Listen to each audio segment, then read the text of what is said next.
13 sati i minuta i ajmo još danas kod željezničara. Kod njih još danas nismo bili. Tamo nas čeka doktor prometnih znanosti Dražen Kaužljar.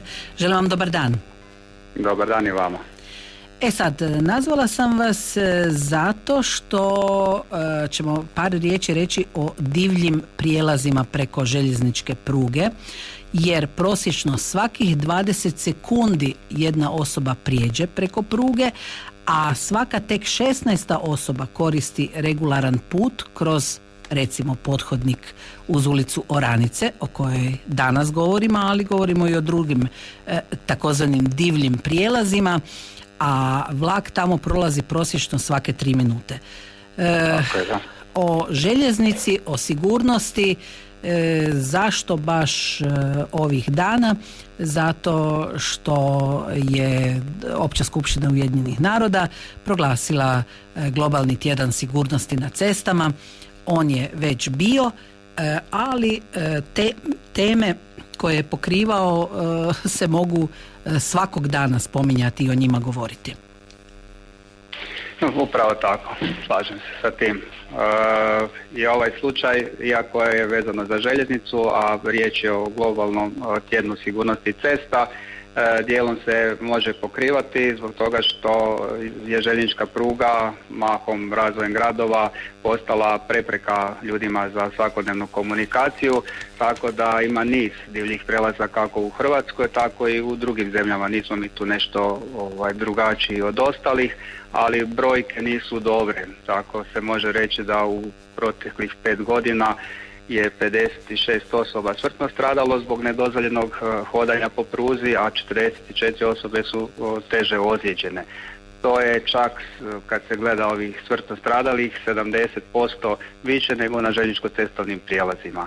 A divlji prijelazi su upravo pristup ljudima u svakodnevnoj njihovoj komunikaciji javnog prometa, pristup do pruge gdje oni jako malo toga znaju i bez obzira na sav oprez događaju se tako teške nesreće.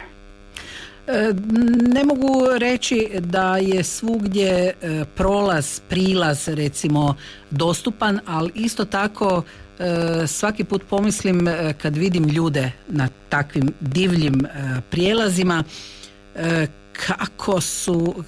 kako imaju petlje zapravo prelaziti na tako jednom frekventnom mjestu za vlakove, a isto tako je frekventno i za ljude koji preskaču tračnice. Upravo tako.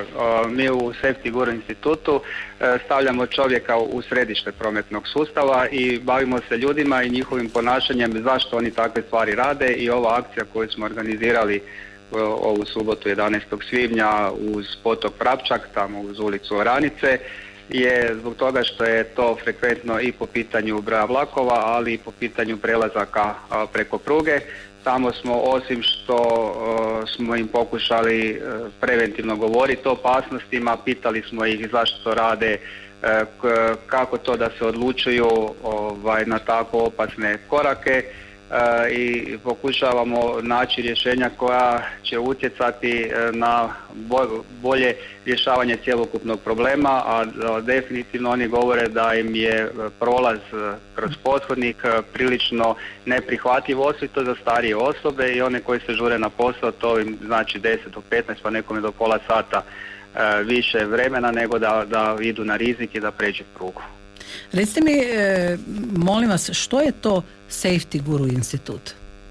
Pa mi smo udruga osnovana u cilju promicanja kulture i sigurnosti u prometu na globalnoj razini. Znači u našem institutu su ljudi koji već niz godina, ja sam tako više od 10 godina u sigurnosti, kolegica je oko 18 godina u sigurnosti, imamo jednoga muzičara, odnosno gitaristu grupe Vatra, koji kao javna osoba ima značajan utjecaj prema mladima da im može prenositi takve poruke. Znači nama je prvenstveno cilj djelovati na podizanje svijesti o opasnostima u prometu, odnosno na podizanju prometne kulture. Ja. A to radimo na neki način kroz izražavanje, bilo da je glazbom ili što smo imali u ovom slučaju kad je bila akcija, imali smo mladu likovnu umjetnicu Hanu koja je oslikala na foliji cijeli taj divlji prijelaz kako on izgleda sa svim ljudima. Gospodine Kaužljar, evo, zaustavite ljude u toj akciji, pitate ih zašto prelaze na divljem prijelazu preko željezničke pruge. Oni kažu jer im je prijelaz daleko, vi to zapišete i što se poslije toga događa?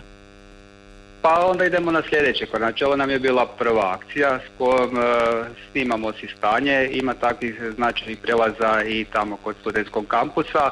Kad skupimo dovoljno istraživanja s kojima možemo djelovati prema nekakvim institucijama, planiramo ići to. Prvenstveno bi se dalo nešto kroz regulativu rješavati ili kroz stvaranje drugih projekata kao što su humani prijelazi. Primjera u Austriji teško da ćete naći te mračne pothodnike, sve više ili se ide iznad zemlje, a ako je ispod zemlje onda je to dobro osvjetljeno da se ljudi ne boje. Pristupačnost, stepenice nisu tako strme da se sa kolicima ne može spustiti ili sa nekakvim torbama, nego je to prilagođeno ljudima da mogu relativno brzo doći do svojeg autobusnog stajališta sa druge strane pruge. Dobro, danas smo spomenuli samo jedan takav prijelaz, a poziv na ovu preventivnu akciju je ima li budnih, izaberi život. Tako je. To ste baš nekome namijenili, je li to mladim ljudima, starijim ljudima?